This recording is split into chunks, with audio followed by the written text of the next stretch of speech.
Well, I'm going to kick things off. I just wanted to say thank you for joining us this morning and good morning. Welcome to the 2021 Guildhouse Symposium. It's a highlight of our reVision program this year, and it's my delight that we can gather. My name is Emma Fay and I am the Chief Executive Officer at Guildhouse. And this is just an incredible opportunity for us to bring artists and curators together from across Australia to discuss contemporary arts practice. And boy, do we need this conversation. I'm speaking to you today on Kaurna country, and I pay my respects to the land of the red kangaroo, and I pay my respects to elders past, present and emerging. And I extend this to all First Nations people joining us today. As an organisation that embeds an artist-led approach across all levels of our organisation, the voice of the artist is absolutely paramount to how we work, how we think and how we plan. And of course, that is exactly why we want to have this important conversation today. And this is coming off the back of a couple of days in Adelaide, where the Reset Conference, which is a national conference across academia and the Arts Industry Council of South Australia, has had this powerhouse 2-day conference, reaching over 350 people. And what was really exciting for me was just how much artists were at the centre of that conversation throughout the entirety of these last 2 days. So this symposium today really gives us a chance to dive into some of those issues in a deeper way and to bring those artist-led voices right to the forefront. So today's program includes 3 panels: unpacking ambition and momentum, sustaining collaboration and community, and the utopian future for the arts. And we're bringing 12 practitioners together to share their wealth of experience and their high caliber expertise to the conversation. So you can expect a day of storytelling and connection, and we really encourage you to ask lots of questions and join in. This is intended to be as interactive as it can be in a Zoom kind of conversation. And for that reason, we've programmed these incredibly live interactive sessions as well with Tanya Vodges and the Bait Fridge. So there'll be opportunities for us to not only engage our minds, but our bodies as well through family flexible activities that you can do at home. If you're working with your families next to you, everyone can join in. Before we kind of kick into the conversation, I do want to acknowledge that this program would not be possible without the support that we received through the State Government of South Australia through Arts SA. And also the reVision program particularly has had some significant support from Australia Council, Creative Partnerships Australia, the City of Adelaide, and some really dedicated philanthropists, including many of our members and the Day Family Foundation. I just want to acknowledge that it is through the generosity and the belief of many people that we do the work that we do here at Guildhouse. Before we officially start the symposium, I'd really like to introduce Uncle Mickey O'Brien, an incredibly generous leader and elder here in South Australia. He's a Kaurna and Narungga man, and he is going to offer us a welcome to country. Thank you so much, Uncle Mickey. Thank you.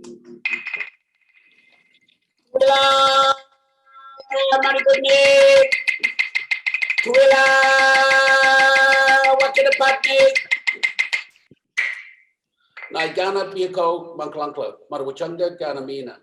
Minyana na mani puliji, nai nari kamapi merita, nai wangadi mani the putni, Gani Yatana, here in the Yatta, Tendendanga, Nunku, Tuyandi, Guild Wadley.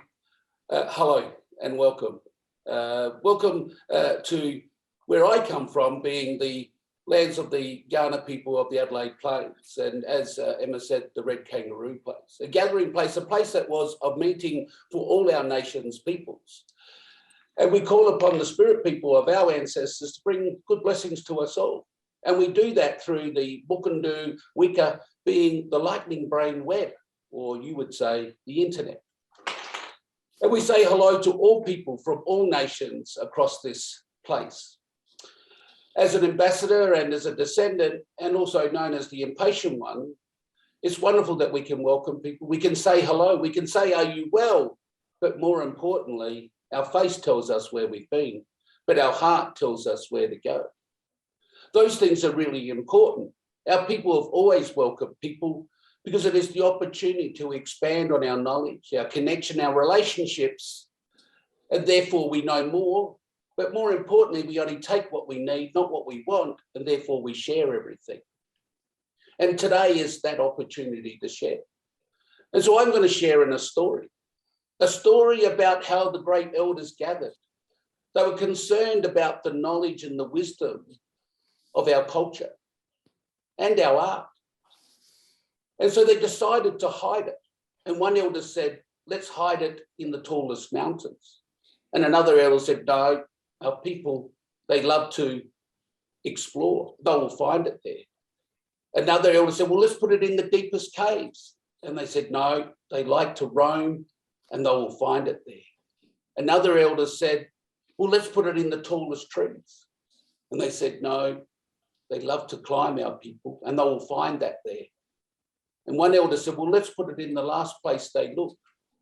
And they all looked at each other and said, well, where is that? And they said, in their hearts. So each one of us has the opportunity to explore, to share, to know, not just culture, but to know our art, to know our places, to know the knowledge and the wisdom, but we need to look into our hearts so that we can share and not only share that, but explore it. And so we each have that responsibility, and therefore it's what we do with it that is the most important value. So as we welcome you and as you share in this knowledge and wisdom, as you've come together, I say these words, my unjaga, my anjaga, nachi yukandaya, nachi yakandaya, padnya do wadu. It is saying we are truly all brothers and sisters. That culture should enable us to come together, never divide us. Not only should we do things in harmony, but we should walk the land and we should observe and listen to it as well. And when we do so, not only do we look after it, it looks after us. Our people didn't just say hello or welcome people. We never said goodbye because we had no word for goodbye. And we always say nakara, being see you later. So it's wonderful that we can come. It's wonderful to see you. And our people would say that though we have the physical, it is only temporary. It is our spiritual that lives on forever. So nakara, nechaya, please enjoy this wonderful gathering, this wonderful symposium, and this opportunity to share in knowledge and wisdom. And I look forward to seeing you again. Nakara, nechaya. I'm Debbie Pry, the Artistic Program Manager at Guildhouse, and I'm so pleased to be here today with you all during the reVision Symposium. It's been a long time coming and I'm really pleased that we can all be here today.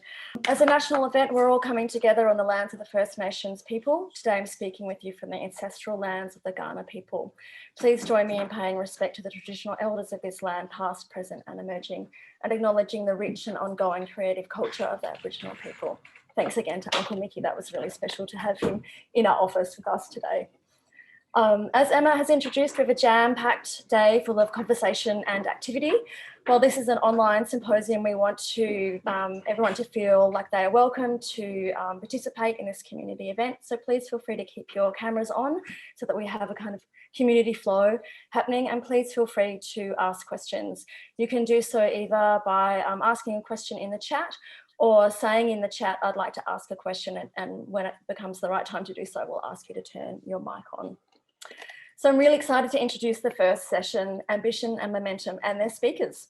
In this conversation, led by Hannah Presley, artist Honor Freeman, Maree, Clarke and Salote Tawale will discuss how they have fed ambition and continued momentum over the last couple of years. Like us all, artists have experienced in-person exhibitions move online, project dates move, and opportunities dissolve.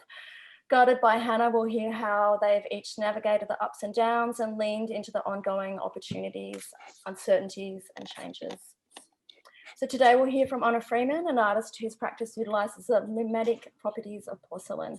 Her site-specific installations feature crafted objects that belie their materiality and purpose.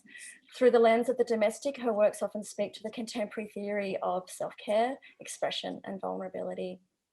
Maree Clarke is an established artist, a pivotal figure in the reclamation of Southeast Australian Aboriginal art and cultural practices, and has a passion for reviving and sharing elements of Aboriginal culture that were lost or lying dormant as a consequence of colonisation.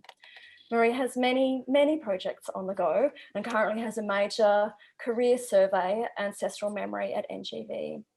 Salote Tawale is a multidisciplinary artist whose research explores identity within collective systems, focusing on immigrant histories through self-performance, collaborations and community engagement projects that draw on the personal experiences of race, class, ethnicity and gender formed by growing up in suburban Australia. Salote is joining us from Brisbane in her last day of quarantine, after which she will be presenting new work within the Asia Pacific Triennale. Chairing the session is Hannah Presley, a Melbourne-based Aboriginal curator whose current project, MCA's Primavera exhibition, opens very, very shortly.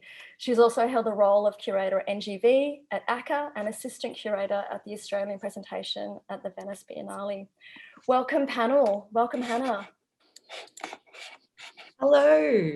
Thank you so much for having us. Can everybody hear me? Yep. Perfect. So that was like, thank you for that beautiful welcome. How special. I wish we were all there on Kaurna country, but I'm here on Wurundjeri country in Melbourne, the country where I live and work. And I would like to acknowledge the Wurundjeri Woiwurrung elders, both past and present. It is an honour to live on these beautiful lands, which have been getting quite a drenching these last few days. So I hope everybody's safe and well out there. So lovely to be here and have this rock star crew to have a chat with today.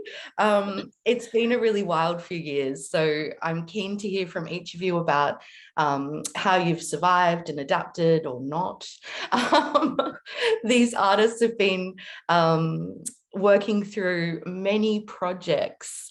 So yeah, looking forward to hearing from you guys about what's been happening. For me, as Debbie mentioned, I'm actually installing Primavera next week, which is super exciting after first being asked to curate it in 2019. It's been quite a journey. So I know you guys have all been working on some big things, but Salote, you're in quarantine. So tell us all about what you're doing and where you are. Firstly, I'm here in Meanjin, and I'd just like to acknowledge the Turrbal people and pay my respects to elders past and present and emerging. And yes, been in this very spot for 2 weeks now. And as you can tell, the anticipation, it's palpable in this room. I'll get to leave here tomorrow. Wow. But yeah, and I'm here because I'm installing for APT 10. So I'm really excited. I've been making a 13.5 meter bamboo boat with some Fijian people here that are, staff in the gallery. I asked when we were building it, I was like, can you find somebody who's Pacific Islander, or we need some Fijians? And actually, there was one guy on staff who had that knowledge, and he brought a friend of his who also had that knowledge, and it's just been so amazing to work with those guys. And in making it, it's a boat that I first saw in the Fiji Museum when I was 12 years old, and I was like, oh, I can live on this boat in between Fiji and Australia, and then I can just travel and visit both. And I'm just like, I'm just really privileged to be able to have that dream occur for APT 10. Wow. What an amazing place to start. So you're in Brisbane, you've got this massive production happening that you haven't actually been there for. This already feels like the perfect place to start after the years that we've had of nobody being able to actually be there. So how did you find these guys? It seems kind of extraordinary to have Fijian people working on this project while you can't be there. Amazing. Well, I really feel Fijians flock to Queensland. It's the climate that maybe we need to survive happily, but also I do feel like something's shining down on me, or the ancestors are like watching me now, because what are the odds of the first meeting that we had, and I've created the plans for this boat based on memories and forcing family members to go in and have a look at it, and just tell me. I mean, it looks like to me there's 4 rope ties, because the whole boat is tied together, and the only other fixings I've got there really are bamboo nails, because I was I really wanted to make this boat the way that a lot of it the way that it had been made. You make things from what is around and what's available, which is sort of interesting, especially since, you know, I've got power tools available and we could have put it together with anything, you know. But and then I've, you know, made a few changes related to my own car camping needs. So you're telling me that this vessel can actually sustain you for a period of time. You believe it's watertight. I mean, it's comfortable. Yeah, you would have a fire. You have a fire in the back. It's got a, you know, a place to rest. And like a few changes I've made is like using a bit of tarp, so like some canvas and some polycarbonate sheeting, so I've got a nice view from my bed inside there. But all of the bones of it, the layers that the bundles that are created the way that they were in the past. And that first meeting with the guys, I was trying to kind of explain it, and they're like, "Oh yeah, we know." Like, it's when you work with people that have that knowledge, you know, it's sort of like they just looked at my plan for about 5 seconds and just went about it, you know, and then we're like, you know, they had a friend who was a master builder who they had come around and just check their work, and then they had a little carver ceremony on that. And, you know, there was some really amazing, like the parts that I was excited that I had to watch from Zoom is actually a lot of community members. I had Moali James, who works at the gallery, stand in for me, and she invited a lot of people to come and see the project. And so there was like families and, you know, a couple of, like, an engineering student, and just, you know, obviously rugby players who came and visited. And some of them would, like, in conversation with those guys, you know, help build it, because there was like these commonalities in culture, and in the way that, say, something was like a knot was tied in the tattoo was the same way that the boat was being tied together. And so a tattoo. it had major FOMO. Like, I was sort of like, it was so emotional, because just all of these amazing people that were just helping to put this together. Like, it's sort of like we made it, rather than, you know, I'm calling it my second home, but really it was just, you know, so fortunate, really. And so today's your last day in quarantine. So do you actually get to see it, like, when you get out? What's the plan? Yeah, so because it's so big, it's in like sections, and it just got taken. So you know, Ruth McDougall, the curator, just sent me a picture of, they brought it into the gallery, and it's in bundles, so it actually looks quite small when you pack it up. And so she's like, "Here it is," and I'm like, "Oh, did you bring everything? All the bits there?" You know, like, wow. And so it's just really going to be, I can finally get to meet these amazing guys, and we'll be putting all the pieces together, basically. But yeah, I feel like there's so many of us that are working on projects that we would normally jump on a plane and just be there for, you know, this moment to pull everything together. Maree, I can't stop thinking this canoe connection. You too have made a work that is in NGV that is a reed canoe. Can you tell me a bit about that one? I feel like Salote would love to hear about it. The actual river reed canoe isn't in the exhibition, but there's a photograph that I took of my nieces and nephews in this 3-meter river reed canoe, based on traditional Tasmanian river reed canoes, because we've got this connection to Tasmania. And I needed to make this 3-meter river reed canoe for an exhibition a couple of years ago, and wanted to photograph my nieces and nephews actually in the canoe in the water, but it was too short between time for the canoe to dry out to go into the space. So I just had it like parked near the water, painted up my nieces and nephews in the car park down at Williamstown Beach. The husband painted like kangaroo skins to look like thylacine skins. Wow. And the piece is called Long Journey Home. So our connection between here, like Boonwurrung country and Tasmania. And this woman was walking her dog and said she walked around the corner and, you know, here's all these blackfellas all painted up with our canoe and everything. She said it felt like she was stepping back in time. Wow. So that was pretty incredible. And so since then, and when we made our canoe, all the river reeds were dry. And normally you would make them while they're green, so you can get this sort of kick at the end. And then my nephew, Mitch Maree, just this year worked on a project down at Footscray Community Arts Centre and made 6 river reed canoes with the kick. And they're about 3 to 4 metres long. Wow. And they've taken over the Rose Garden down at Footscray Community Arts Centre. And at the base of each of the canoes, he's done, because it's to represent the 6 seasons of the Kulin Nation. And so he's done all these plantings. So during the different seasons, the different plants will sort of take off. And it's just flourishing and looking beautiful down there. But it's all about sort of learning that knowledge. Did they put it in the water? Oh, sorry. Did they try and put them in the water? Well, we were going to, but again, it's that, you know, you finish the making and creating, and then they have to be installed.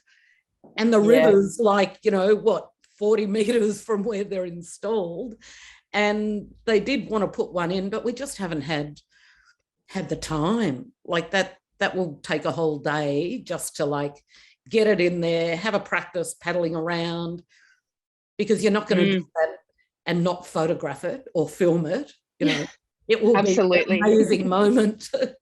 It's all about the documentation and keeping that information and everything for future generations. Like that's what we do with our stuff. Yeah.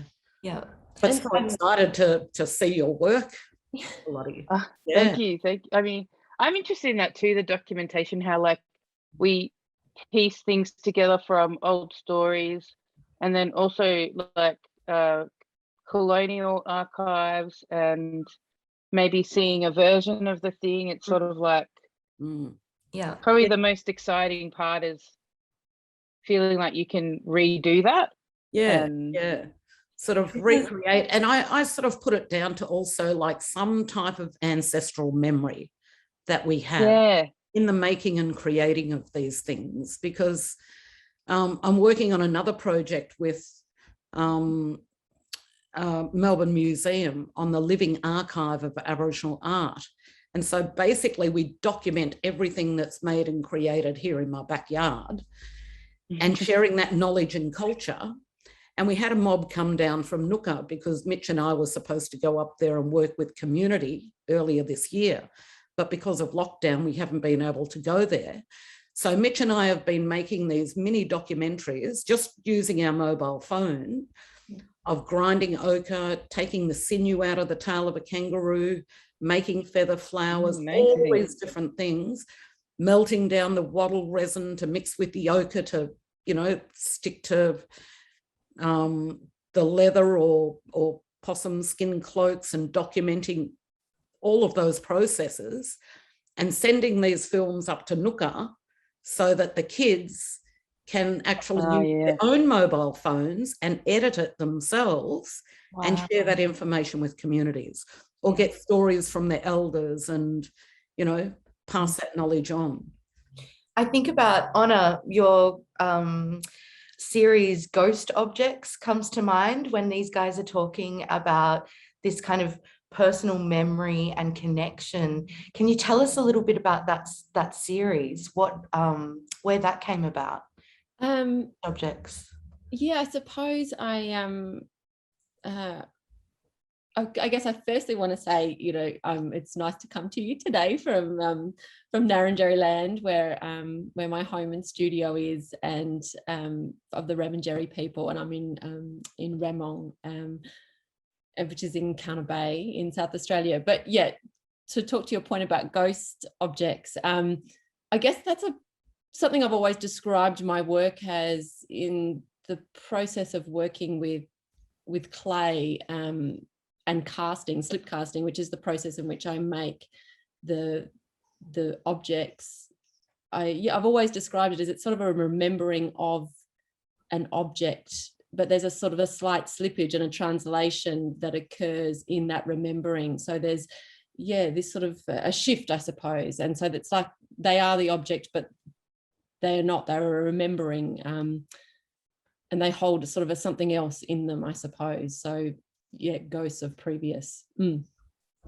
So thinking about that kind of holding a material and a process, a knowledge that's sort of back. And I suppose there is that objects holding a particular story or stories that might be unbeknownst or that vibrate there somewhere. Yeah, beautiful. And I think, thinking about the three of you, some of the connections just that I have thought of, but I find that grief and loss and connection all come up for you. And Honor, I think that work, I think of ghost objects, but again, your entire practice, it's these personal kind of connections and essence almost that you're capturing. And I think I can see that with, Salote, her Fijian culture and those connections as well. It's finding that balance and that essence to continue something on, a feeling, and as well with you, Maree, with your Kopi and that whole process, with clay. I think that there's some beautiful connections with you guys through that. Maree, this retrospective, are you calling it a retrospective at NGV? Yeah, apparently that's what it is. It's like 30 plus years of quite magnificent. And, my life basically. Tell us about the journey for that, because you've had it's been a bit of a wild ride, hasn't it, with lockdowns? And it's been a bit epic the last 2 years, I must say. So not only working and finishing work for the retrospective, because there's also new works in there, but also, at the same time making work, and it was a whole new body of work for the MCA that opened for like about a month before they went into lockdown. And so that work is now in Tanandi at the Art Gallery of South Australia. But just the making and creating of for ancestral memories was, having printed maybe about 20 black and white photographs from the time when I was a photographer working as a full-time photographer in the late 90s, and actually seeing those photos like many years later printed, which, I've only been looking at little proof sheets for the last many years. And just seeing everything together and just seeing this journey and seeing what you do and sharing the knowledge and stories and stuff with family and helping, having family help you make and create all those works, just incredible. And when I've taken my nieces and nephews through, and sort of including myself when I first saw it, I just burst into tears. And my nieces and nephews have all got quite emotional when they've walked in there. Because the first line of people that you see are all of our family and people that have passed, and their Kopi mourning caps. And, so it's a pretty big journey. Yeah. And Anna, I know that you've had like some pretty major shows that you've had to kind of reshuffle and reconsider. What are you working on at the moment? Where is everything at with? That is a good question. I know. That is a very good question. Where is everything at?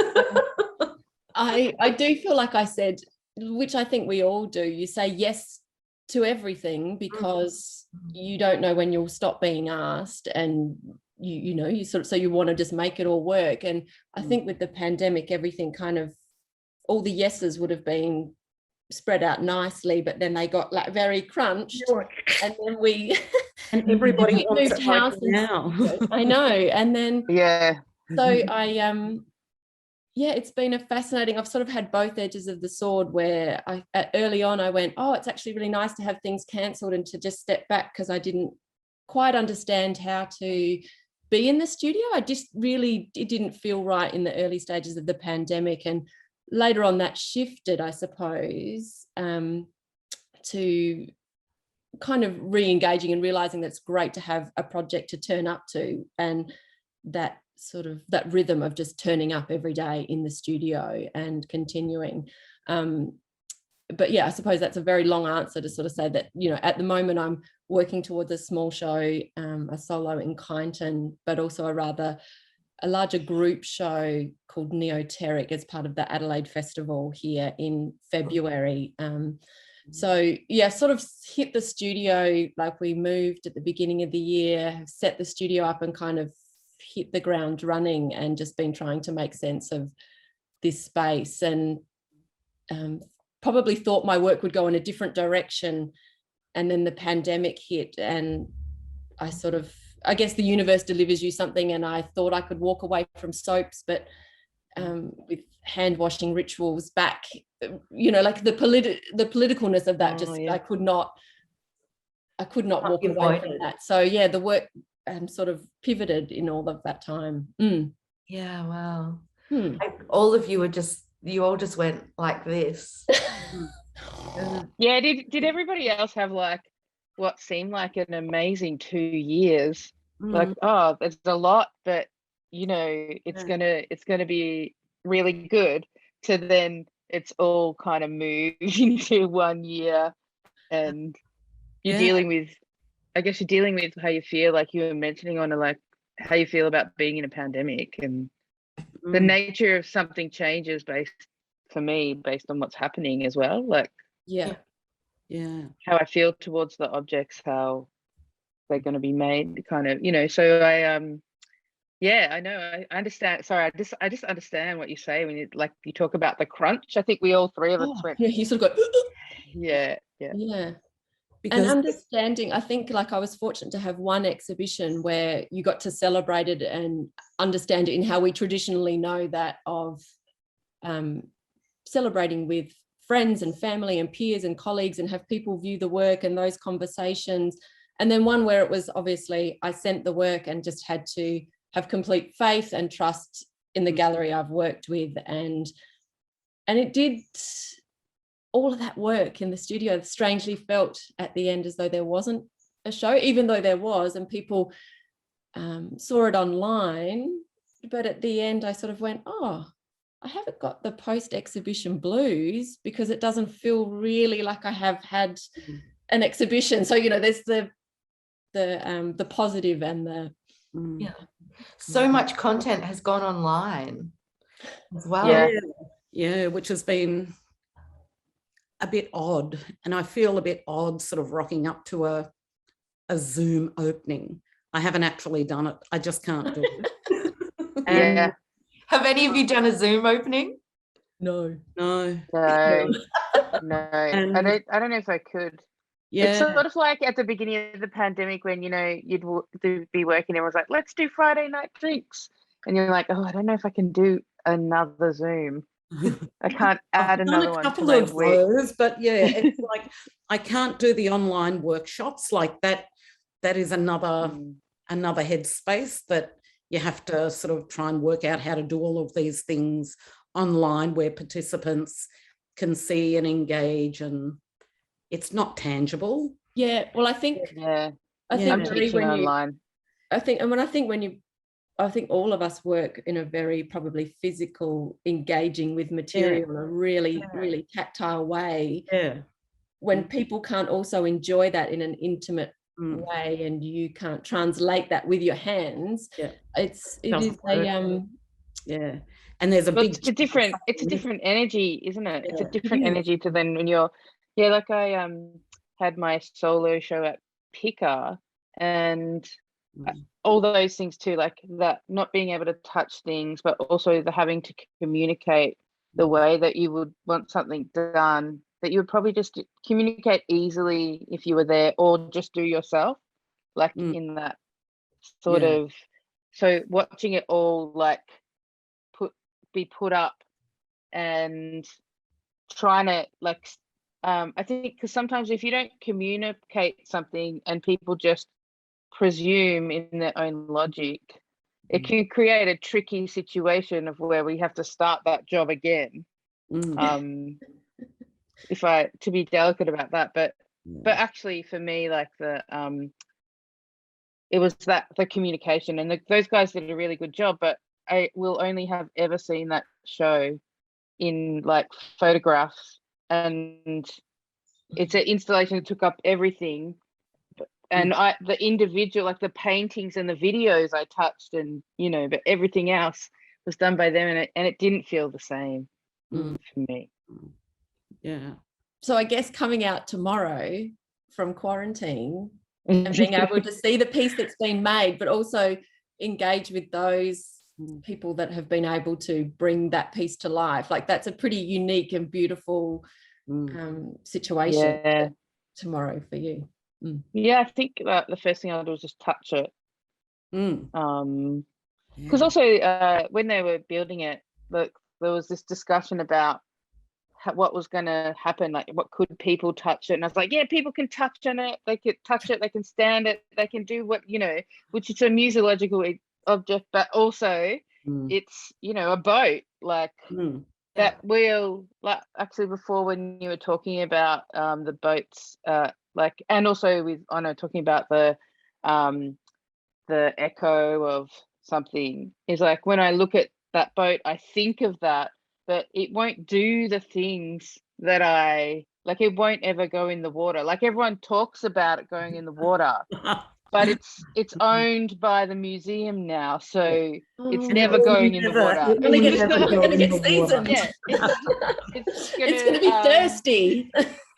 Yeah, it's Conservatives' worst nightmare. Yeah, thirsty boat. Yeah, might have to augment it and float it on the water. Yeah. I did float the idea, excuse the pun, that maybe we could build it in the water, and that didn't get far. No. No, can't get built in the water.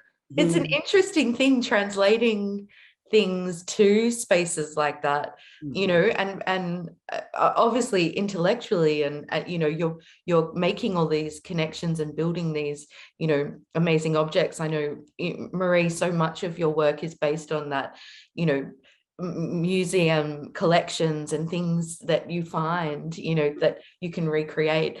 Like it's quite a challenge to put something, like I can remember working in Alice Springs, we would shake out red dirt out of canvases that were painted on the ground with white gloves on. I know, right?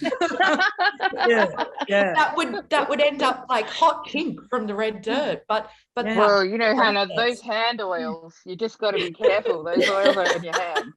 But you know what I mean? There's so many different worlds that you guys are because considering. The work was in at the NGV, and my 63 pelt possum skin cloak that I had a couple of canvases down on my ground out the back because it wouldn't fit in my house. And so it's laying on the ground. My dogs are walking over it. I've got 3 dogs. Little tackers that come around and different people that help come and make, sew and do all these amazing things. Hannah, you were part of that whole process. Yeah. And then once it goes into that space, like you, even as the artist, can't touch it. Yeah, that's what I was thinking. I was like, oh yeah, in the gallery, you wouldn't even be able to go up to it and just like straighten something, or just be like, no. And in those big spaces, the curator can't either. Yeah. It's so strange, isn't it? But I think that's why, you guys all work so hard to translate all of those feelings so that people can see them in these spaces. They can, this work can be shown and experienced. Like it's tricky. It's a tricky balance, I think, but you're all very good at that, I think, because you want people to see things, not just use them. Yeah. Well, you know, even the work that I was going to make for Tanandi, which I couldn't actually create because we were in lockdown and I couldn't engage with my nieces and nephews that live, you know, sort of spread around Melbourne and Victoria and New South Wales, that could not come down to be photographed in these beautiful dresses that I'm sort of making using wattle flowers and black lilies and white lilies. And the piece is called Remember Me. And I can't, you know, still right now, it's just like not feasible to do it like immediately right now. So I'll book that in for next year. You've got to work up your sleeve now. Oh, I've got like 3 bodies of work that I need to make. No, probably by June next year. Yeah. And just June is so close. Don't want to scare you, but it's very close. After our meeting today, I'm going over to my gallery and we're mapping out the next 12 to 18 months because things are just booking up and going crazy. And that's how I have to work. Otherwise, I feel like I'm not in control of all of these projects and things that are happening. Yeah. Avoidance strategies are great too. What's that? Avoidance strategies rather than the 12 to 18 months. Like for a moment, that doesn't really work. Just for a moment, and then it gets worse. I have a whiteboard in my studio, and if I was asked what was the most important thing in my studio right now, it's the whiteboard. Yeah. Yes. That holds like 6 lists. Yeah. Like, Yeah. Yeah. I know. I think I was so surprised. I'm just going to go like this. Busy. Back there. No. oh, I can't even show you mine at the moment. Yes. Not after the last storm we had here in Melbourne. No. So I've got to get sort of a little team of burly boys around to help me sort of reconfigure my space out the back where I do a lot of the bigger work stuff. But yeah, otherwise I'll just take over my house. Like, it's good. You've always had an open home like that, Maree. I think it's a big part of your practice, isn't it? Yeah. And I've been offered like studio spaces, but I like everything to be around because you don't know how late you want to work into the night. And, you know, there's always family and friends sort of pre-pandemic coming over to help make and create. So, yeah, it's just everything's here. I live, eat and breathe it every day. Yes.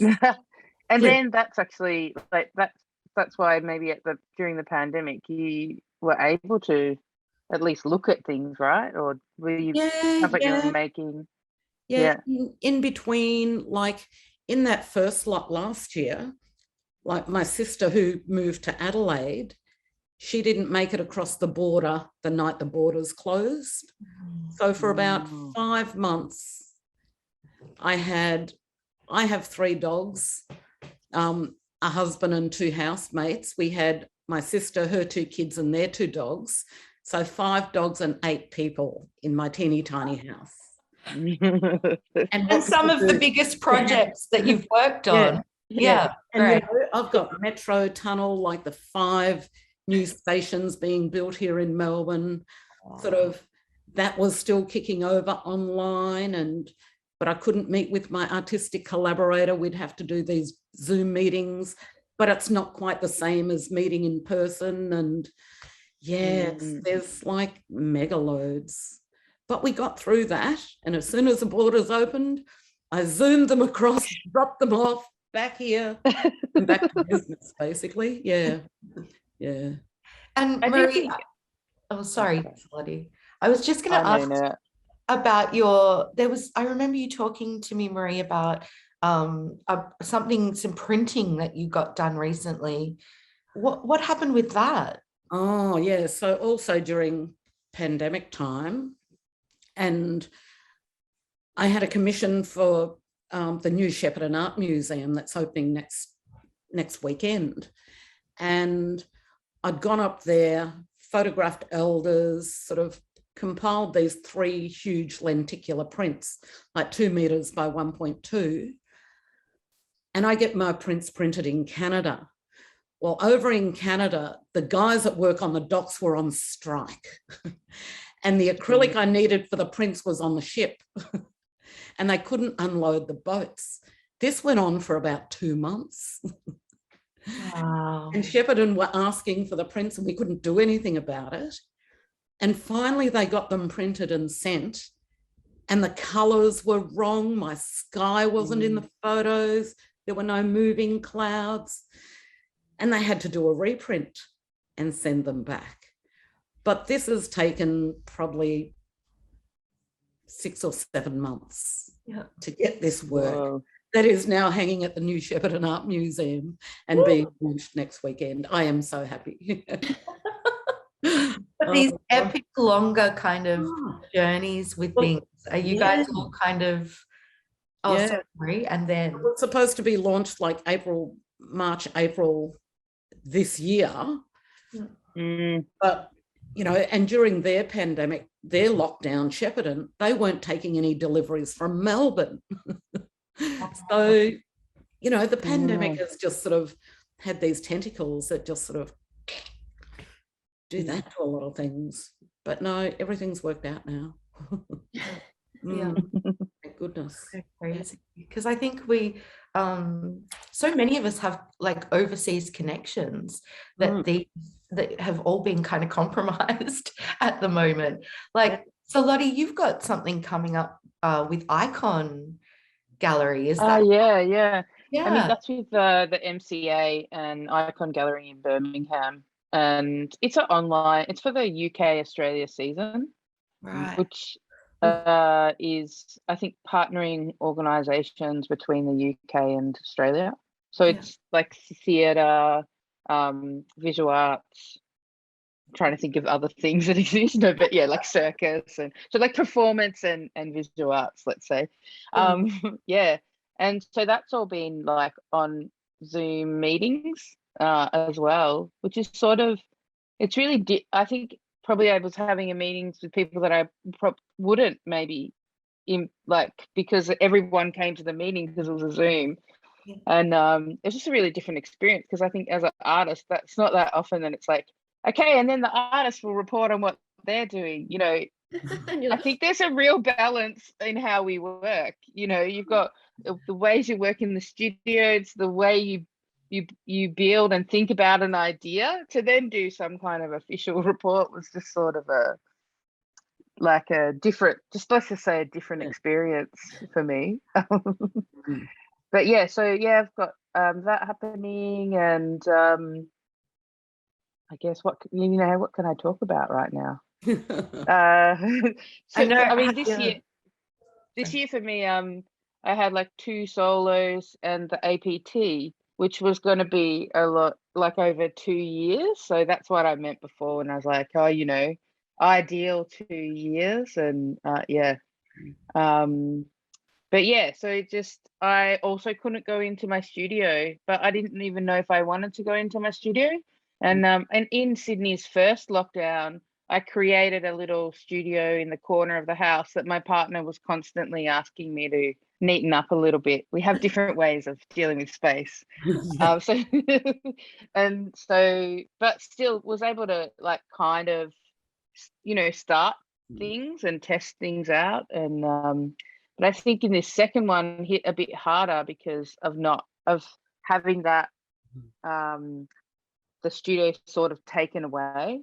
And we got to a point where you were able to go into work if you needed to. So I was just dropping into the studio to do that thing that was messy and couldn't be done anywhere else. But yeah, so that was sort of me. But yeah, well, we've got Maree that is always in her home environment. That's her studio. And then somebody talking about, you know, bits and pieces and whatever.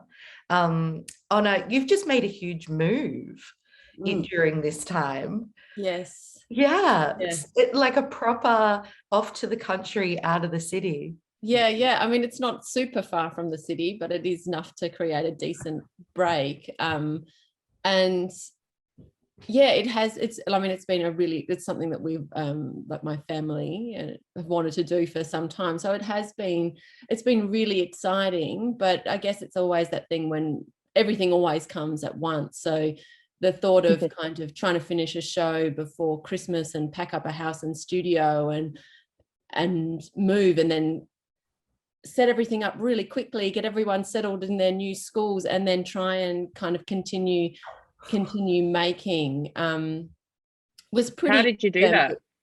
Yeah. Yeah. Just like even one of those things seems like a big deal, you know? Yeah, I'm not entirely sure. You could ask my family how they feel about the situation. They might be a better measuring stick of that, maybe. I feel like I did definitely make some different choices with my work with all of that, because I knew that there was a lot of stuff to hold. You know, small people have big feelings when there's change. I mean, we all do. So trying to support that, I feel like I perhaps made, dare I admit that out loud, safer or less brave decisions within my practice, which I guess at different times we all need to, or I feel like I need to do to still be able to deliver on what you want to be able to do, and not completely send everybody into some kind of chaos and meltdown. So I feel like there has been a bit of that this year, to try and make everything fit and work. But within that, it's been great to also have projects. As a friend, I think I was whinging at one point, and a friend reminded me, she said, so good that you've got projects that you have to turn up to the studio. And I went, that is right. I need to, sometimes you just need that gentle reminder to change the narrative that you're running when you turn up to the studio to kind of see. It's really true. It's true. Like it is that thing, like, like probably my biggest complaint is having to deal with, like you're saying, the squash of everything. But so many people have had projects just move far into the distance, or just go. Yeah. And that I think would be the hardest, because you've already worked on it. You've already thought about it in its final place. And yeah, absolutely. Yeah. So actually we're kind of fortunate, as much as we complain about being busy.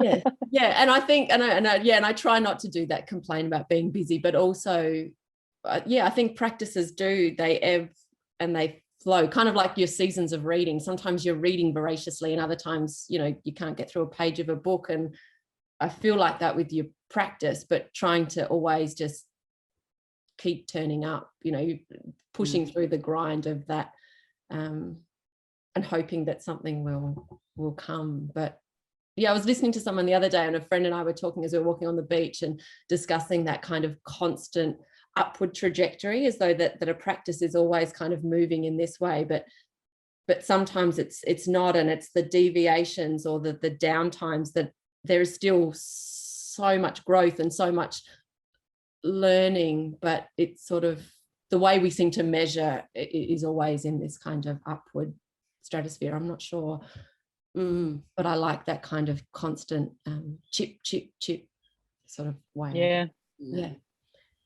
And trying not to be reactive to everything, like, and taking on all of these different things, whether it's the exhibitions and projects are fine, but sometimes it gets a bit overwhelming with the amount of, different lectures and talks and films and pieces, which I find are quite taxing compared to just being home and making and creating and, just getting all sort of tactile and physical with the work, which is fantastic. And, during the pandemic too, this year I'm collaborating on a new jewellery collection with Blanche Tilden to be launched for Design Week next year.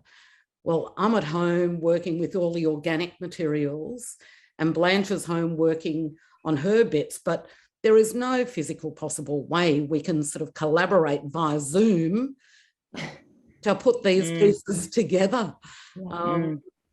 So yeah, when I get another little moment of time, I can sort of drive the 37 kilometres over to her space, because, you know, we've been in this 5 kilometre radius lockdown, then 25, and one day I just had to bite the bullet and drive over there and hope like hell I didn't get pulled up, you know, which is like a $5,000 fine if you're out of your zone. It's great that you're talking about it now.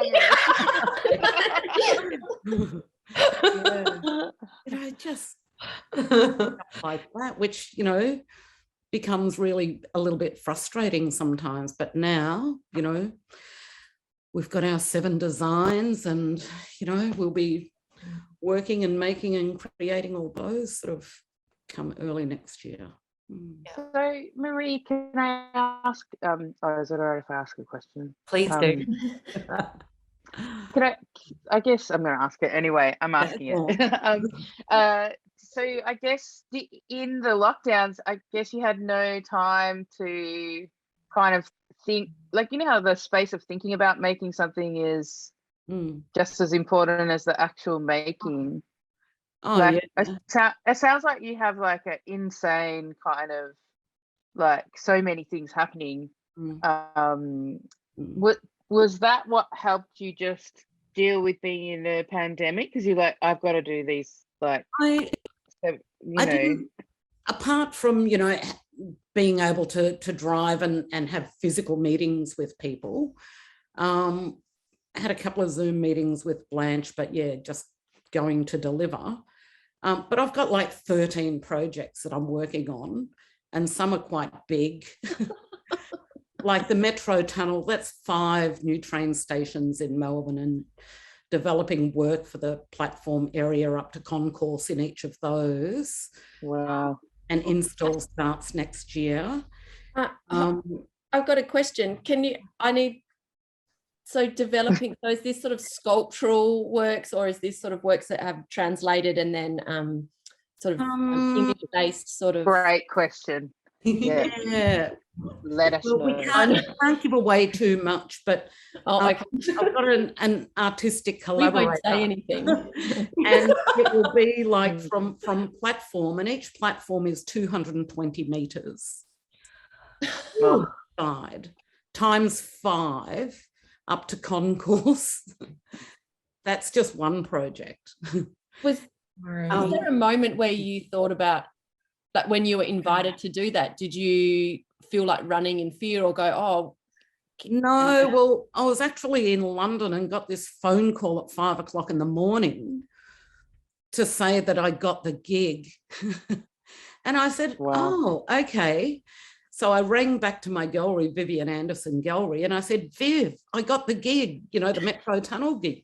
She said, oh, what station? I said, I can't remember.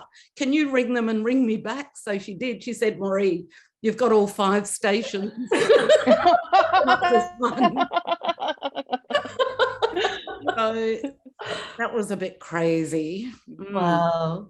But it's I've always you know, I've been so lucky to work with you, Maree, over the years, and like there's this drive that you have. You are very conscious that what you're doing is important for your family, for, you know, our community, for Melbourne, for all of us, you know, to you do work hard, you are dedicated, and I love how you bring all your family into what you do to support you as well. You're not doing it alone so much as with everybody, which I think is, that must help.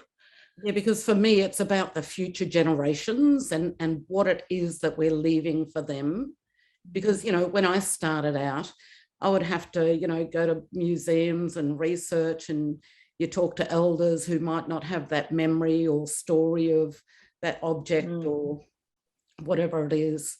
And there was not a lot of information and images around the making and creating of these objects that we're making now. And so to be able to document that and work on that with the Living Archive project and share that knowledge and experience with people is just the most incredible thing. And I'm still able to practice my practice and, you know, but take the community, take my family, take others along on that journey. It's just, yeah, an amazing thing to do. And like Hannah's been to my home many a time, either gluing feathers into my river reeds or the glass river reeds or whatever it is. And all hands on deck. Yeah, and just always trying to think of new ways to tell these stories through art in a really different way. And like, I can't wait to photograph my nieces wearing these beautiful dresses with one of their cousins, the nephew, standing next to them. And the niece's face will morph into a grandmother face. And this piece is called Remember Me. And have the nephews morph into their grandfather face. And these were the works that were to be for Tanandi.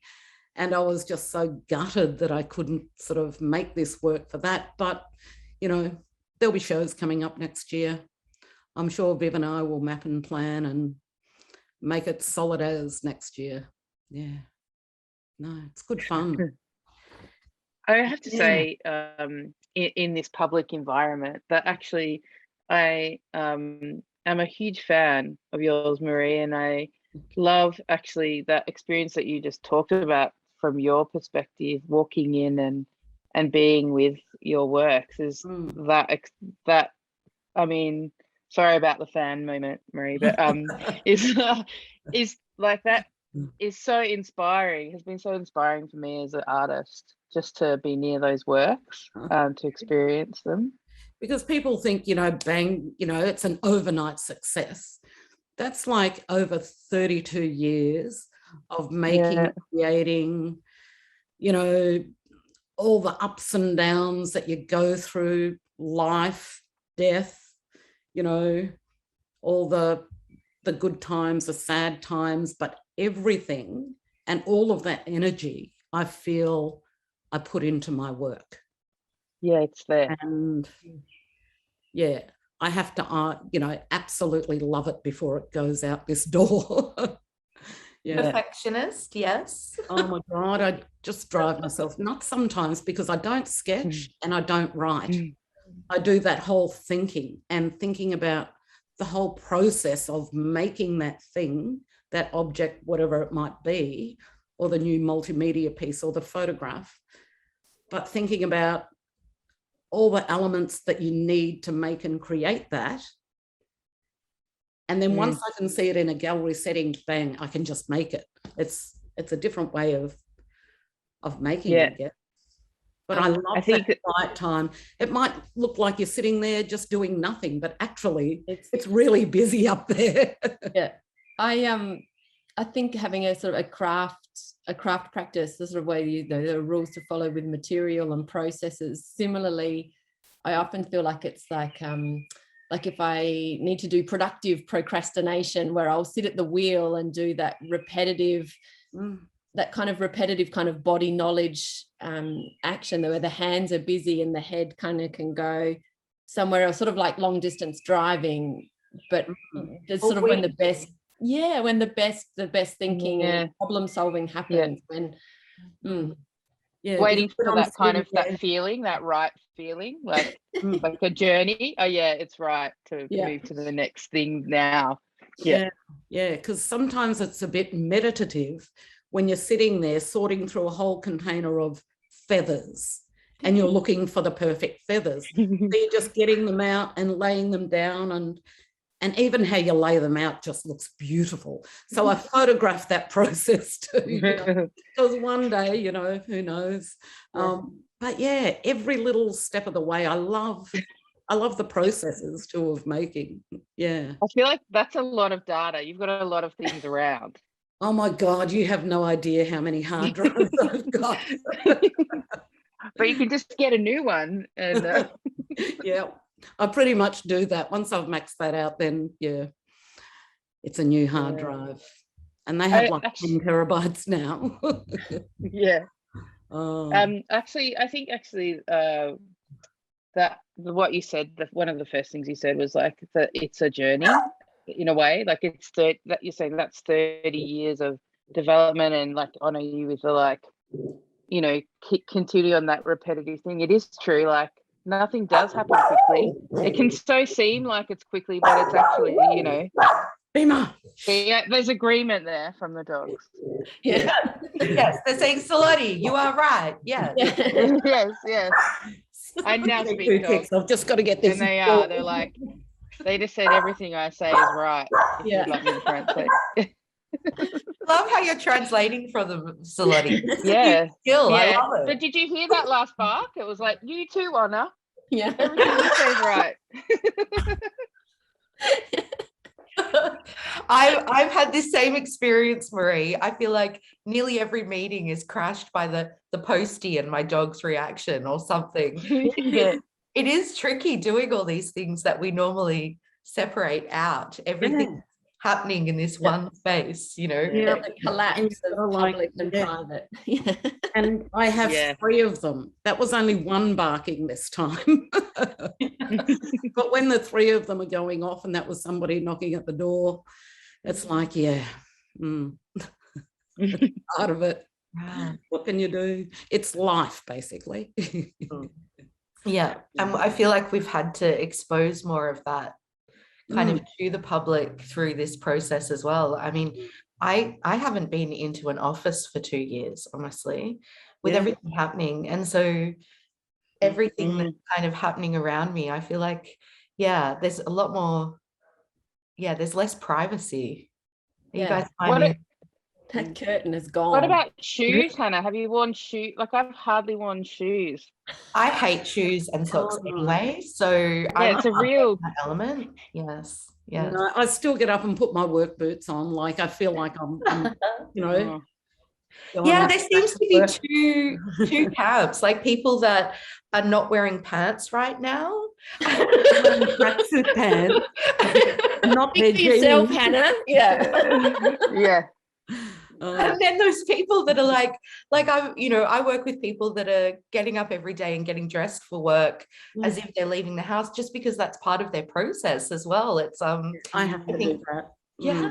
Otherwise, I feel like if I stay in my pajamas and my Crocs, which I love my Crocs, but you feel like you're just sort of, flopping around the house. But if I put my work boots on, I feel like I've got to go and do something. Yeah. Weird. Now when someone comes into our house with shoes on, I panic. I'm like, why? This is a no-shoe zone. People are coming to your house? What?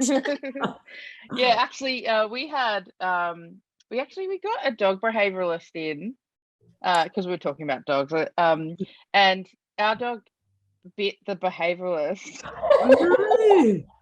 But it's because Stuart he'd not seen a person in our house other than us.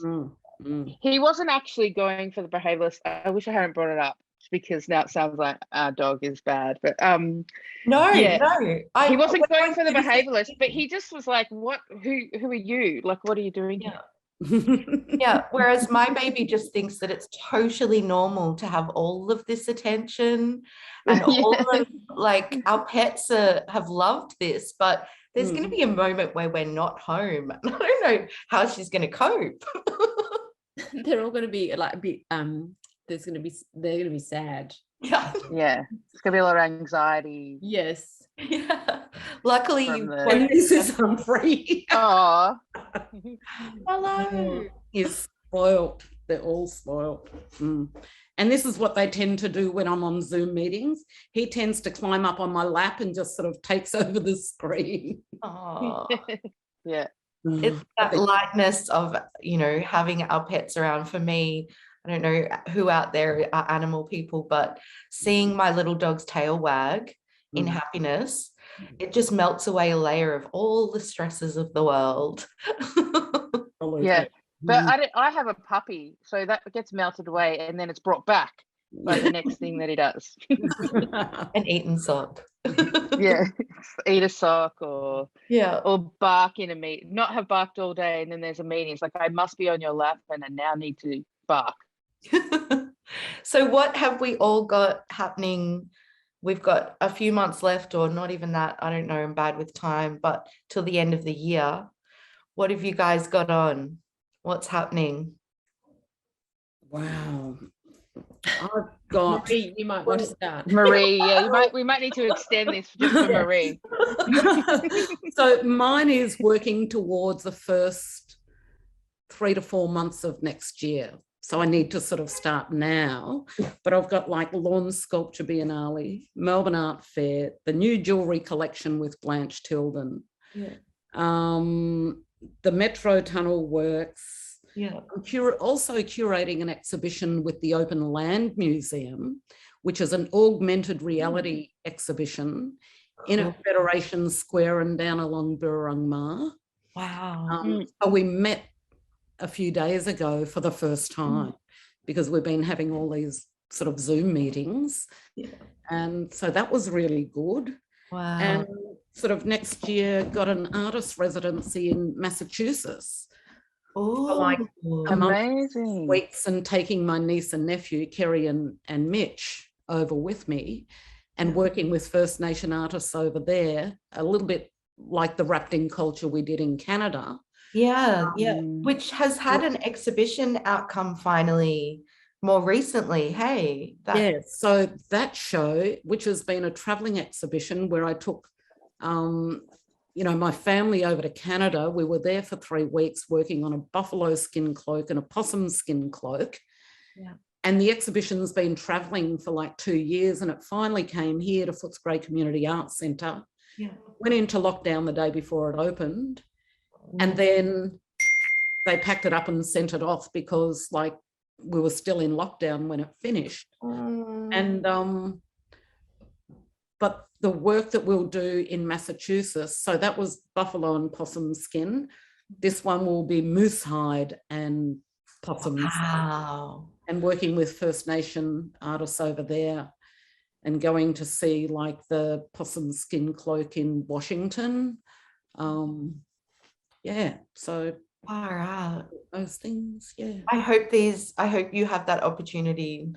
I hope the world is healing and we get some international possibilities happening. I know that's a big part of what you do as well, Maree.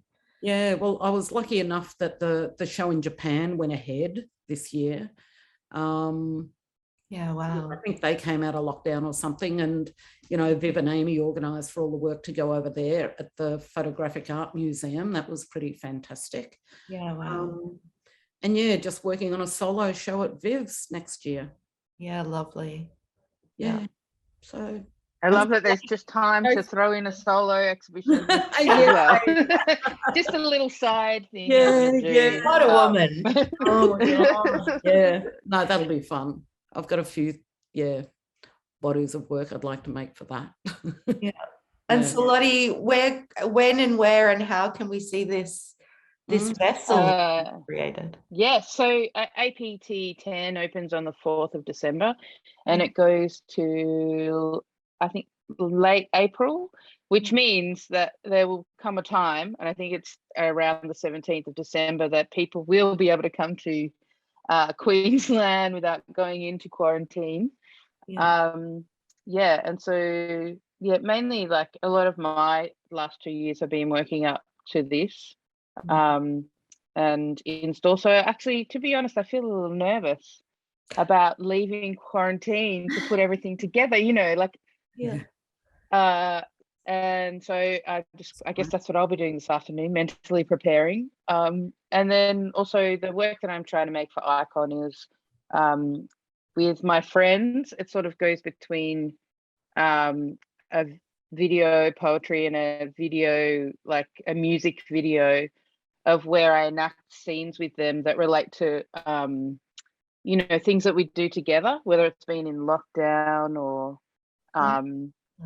like TV shows that we've talked about endlessly, or so like for instance, with my friend Sarah Rodagari, we're hoping to reenact a scene from Vera, the crime, the British, with Brenda Blesson, and then and just things like the connection that I have with my like family in the village is often messages. So it's just sort of trying to, in a way, pull together all those kind of elements that have been so amazing in the last couple of years, like friends that I've just, you know, when we had that 5K rule, like friends who were 6Ks away, who you'd just be like creeping on their social media, and you know, they'd be doing crazy things together. That kind of like bring all those kind of elements together. So I also wanted to do a project where I just got to work with all the people I love,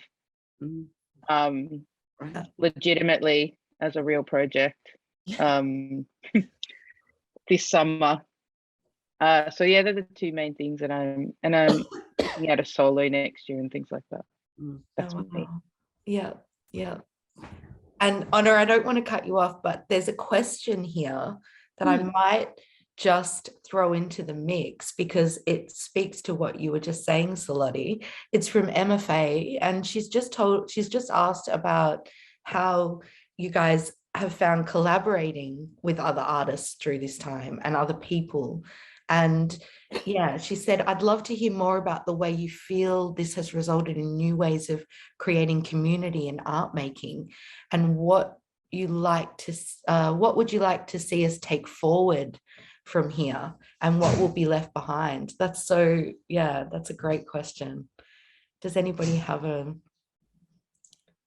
is there something where you're just like, wow, I've never done that before, in a way of doing that's like, yeah, this will work, I'll carry this on? Or I'm trying to think. I'm collaborating with a Canadian artist, Cindy Mochizuki, at the moment, and like normally we would have tried to get into the same space. I think Maree was talking to this, and so actually I think it is harder talking over Zooms and through. There's so much in the dynamic of collaboration that happens in the space together. I mean, that's just my experience. It depends what you like, isn't it? Some people are better with just sending emails and stuff like that. So what I hope we get back is being in the same room. Yeah, and because it's that energy then that bounces off everybody, and yeah. And we've got another question here that I thought I would, from Judith Clavins. Hi everyone, really enjoying your conversation. Thank you, it's been nice. I just wanted to say that to Honor that I really enjoy your work. Oh, how lovely. Oh, thank Things you. I know you've touched, that work at AGSA. And Judith is referencing this in an art casting project at Adelaide Central School of Art. And it was really impactful. And thanks to everybody thanks to you for inspiring us. Oh, how lovely. What a great title, Honor. Yeah, I was just going to say, here, look up things I know you've touched. Yes, that was, it's a, that work it's current, like it's part of the Art Gallery South Australia's collection, but it came about when I was doing the collections project there, and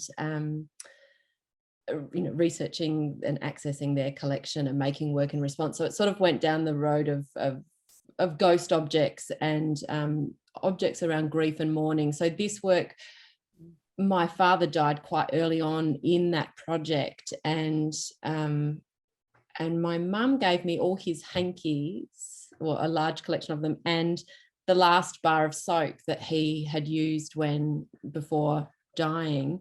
Wow. And so within that, I ended up sort of casting a really large collection of soaps, including the one that was the last bar of his. And within my research, I'd been looking at like kintsugi and the art of that Japanese repair with gold. So I sort of inlaid all the soaps, sort of the cracks and the crevices with the gold. So that work was about, the grieving of and making sense of my father's death, I suppose, and that sort of idea of the things I know you've touched, and these sort of very intimate objects that sort of that remember a person sort of very specifically. That was that work. Yeah. Wow. Yeah. Oh. Yeah, so we could like we need to find a way to like sort of finish it on a kind of a more up. Yeah. I want to send everybody off now today, like, but it's like a yeah, it was actually really beautiful to make that work and be in the studio to kind of make sense of. It felt like a deeply connected work where I was making sense of grief and all the mass of that through making, which yeah. There's something there's so many kind of levels to that in the immediate catharsis that then turns into the feelings, that the way that other people and their feelings can attach to the emotion of what was happening, even just through the title, like there was a feeling coming through that, that was like, oh, there's going to be more here than just basic touching. And All right. I mean, I think that there's obviously that kind of reverberates greatly through both of your practices. When I think, Maree, that all of the work that you have probably accessed in the collections and brought to life, re-understanding the making processes to pass on to future generations, like, fundamentally incredibly important work. So those links, and I guess you'll probably see that, Salote, in a couple of days or tomorrow, when you kind of get to see, this boat that's been built. And I was just also thinking too then about, like, it is like hard at times it's an amazing opportunity to access the collection, but not everyone can do it. It's hard to get that access. So like part of that fundamental like job of like remaking these things and sharing that with people is that, because they can't all go and do that, but also that cultural knowledge just becomes a part of knowledge, like not so which I think is kind of amazing about that access. And in my feeling, like when I go into collections, there's so much energy in there, in those objects, that like you have to be careful. You have to have a good guide when you go into a collection. I don't know, maybe if that's your experience, that's sort of been mine, Maree. But I'm just like, probably everyone's already thinking about, but the energy that exists in objects anyway, and then the remaking of energy is a readjustment. Remaking of something, readjust that, and that's what I like. Maybe that's what you were just saying, Anna, but that's what I really appreciate about the 3 practices that we're talking about here. I actually can see a comment here from Sally Francis, who's thanked us for an informative conversation. And then at the end, she's written, further to Emma's question about collaborating, what an amazing collaboration it would be for the 3 of you to get together and do something. That'd be cool. It'd be cool. And Maree, you need to add a few more projects to your lineup. I know. You've got room.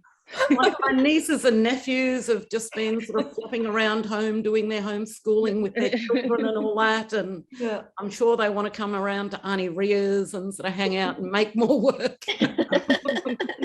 So much good stuff. Oh wow. Yeah.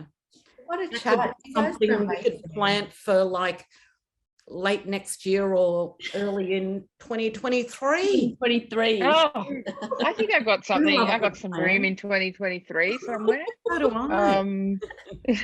I'll curate. Expansion and compression. Yeah. Hannah will curate. Yeah. Yeah. Let's work on it. In person, where are we meeting, guys, to work on this? Like, what's somewhere obviously tropical, maybe. I think we all just have No, Hannah, I can't do the tropics. We're gonna have to. It's true. Can we get some warmth, just a little bit? What about aircon? Yeah, I'll flick it over to the warm heat. It looks like we might have to all meet on Zoom. Anyway. Debbie, when I come to South Australia, I'll get in touch. Be great to me. Oh yeah, absolutely. In the real. Yeah. I'm just hanging to come over and have a look at Tanandi. Well, it's beautiful. Yeah. I did get to see your work a few weeks back, and it's been installed beautifully in kind of in an intimate room. It's great work. Yeah. And Salote, when are you back? Probably around the 9th. I'm going to go to. I live in Sydney now. Oh, right. Okay. I moved about 7 years ago, Maree,